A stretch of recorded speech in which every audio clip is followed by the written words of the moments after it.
All right, Gabby Cabby, Peter Franklin coming right up. Before I get to Peter, though, Michael is on the line in Herkimer. Mike, good morning. How you doing? Good morning, Bill. Hey, Mike, let's win $100 in cash here, all right? Let's try it. $100 in cash. Now, here's your question. You'll have 7 seconds to answer this. $100 from the Hobico Law Firm.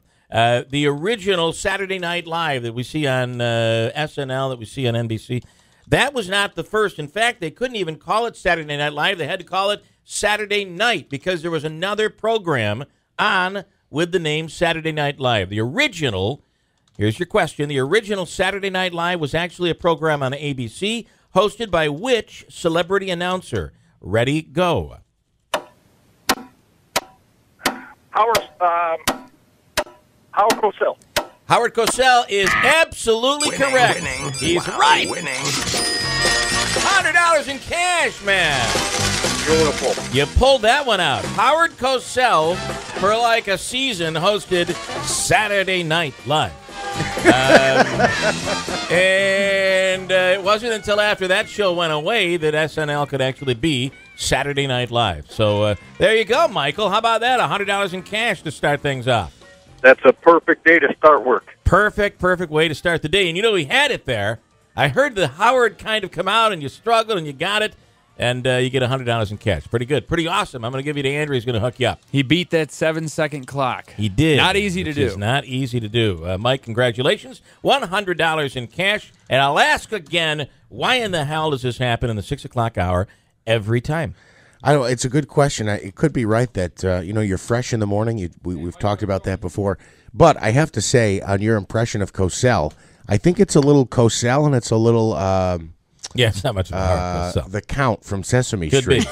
So I'd like to hear you do... Howard Cosell counting? 1, 2. No, exactly, right? 3. He's at the 30, the 20.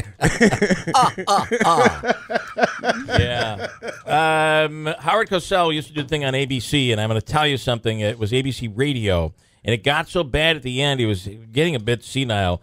The program wasn't even anything about, it was supposed to be speaking of sports. And he'd come on every day at 8:30 or something, and by the time, it wasn't even about sports. It wasn't about anything. He would just kind of ramble, and I got to find the old tapes. It would be worth listening to. The old tapes. Peter Franklin, Gabby Cabby, never rambles. Here he is live in New York City. Good morning, Peter. Good morning, live from the streets of New York City. You know, this Kim Ung-jung, whatever his name is, there in North Korea, the spoiled brat, says he's going to nuke New York City. Yeah, and that means I want to know if you have room for about 8 million of us as we trek north on the throughway. Yeah. The guy's out of his mind. I mean, and you also probably know that he sentenced this idiot kid to 15 years in the hard labor for stealing a banner. Just should have smacked him on the side of his head and sent him home. April 19th is the date.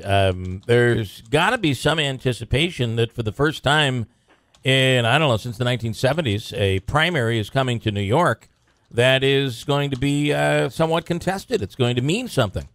Yeah, and I mean, look, if you look at this whole thing as a sitcom or a circus or a show, it's like lots of fun. Unfortunately, it's the process by which we're picking the next president of the United States, and it just shows what kind of idiots we have. I mean, it's just absolutely terrible. But it's great theater. It really is. Maybe it's all just made up, and it's doing it to keep us entertained. Really, really entertaining, I got to tell you. I'm told, speaking of entertainment, the Elephant Parade is leaving town for good, leaving New York City. Yeah, this is a strange situation in which I have a personal involvement. If you take a look at the website, Gabby.com, you will see a picture of the elephants marching along, which is supposedly going to be the last time because Ringling Brothers, Barnum, and whatever mistreat the elephants. Well, coincidentally, if you notice the picture right below the elephant picture, you will see a nice young man and a nice young lady, maybe not so young, who happen to work for the circus from time to time. Guess who those two people are? Yeah, if I remember the story correctly, it would be you and your wife, right? Exactly. Yeah. See, you've called me a clown, and I really am a clown. We've done it, and we have a good association with it. And we actually get paid for it when it's in New York City. Wow. Because we're experienced, and it's probably the greatest fun job you can have. So, number one, we've been around the elephants. They're immaculately clean, and nobody beats them up or gives them a hard time. In addition to that, my wife is the world's leading authority on elephants because, as I've mentioned to you before, she comes from Sri Lanka, and her family has their own elephants. So if they were mistreating the elephants at Ringling Brothers, Barnum, and whatever, she would be the first to start yelling and carrying on. So it's nonsense. It's an animal rights bunch of baloney. I guarantee and promise you that as soon as I see the circus mistreating elephants, which, by the way, is the way they make their living. Right, You'd be out of your mind to mistreat your stars. They'll do it. So it's just an absolute crazy story. Well, listen, they're doing the same thing with the horses, right? The carriage is in Central Park. Yeah, and it's the same thing then. Those guys are classified as taxi drivers.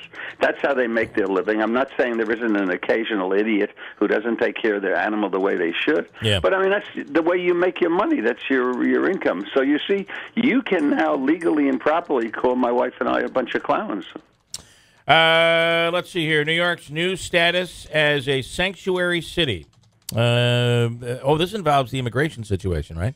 Yeah, well, for all intents and purposes, there is no immigration department in New York City. I have never, ever, ever seen a police car or a law enforcement car that's marked, Homeland Security or something like that. In New York, as a matter of fact, it's actually New York City. It's actually against the law for a teacher or a cop or a fireman to ask somebody whether or not they're a citizen in the course of whatever they're doing. Yeah. So you can say, where are you from, I guess, how long you've been here, and why did you stick up the bank? But you're not even allowed. You can lose your job. You're not even allowed to say, are you a citizen or not? Hey, I wanted Come to David Keeler, are you a citizen? I do wonder myself sometimes. Listen, All right. I did want to ask you about this waiter at the IHOP in Brooklyn. I think it's great. The Robin Hood waiter, right? Right. What he was doing is he was giving out free drinks to people. He would charge them for the IHOP, but he wouldn't charge them for the pancakes or whatever. He wouldn't charge them for the drinks. And they're actually charging him with a felony because they say he stole so much. Now, remember, all he was doing was when he gave you a drink, he didn't put it on the bill. Now, I had a similar situation. See, everything personally relates back to me. I used to work for Procter & Gamble in my youth, and I was on the assembly line, and we were supposed to see that there were 12 Pampers in every box on the assembly line. I used to put 13 in. I just felt like it. Is a little bit of an extra little bonus. Yeah, see, I mean, I must have made millions of American housewives and wives and fathers happy because they open up the box and they say, hey, Matilda, there's 13 in here instead of 12?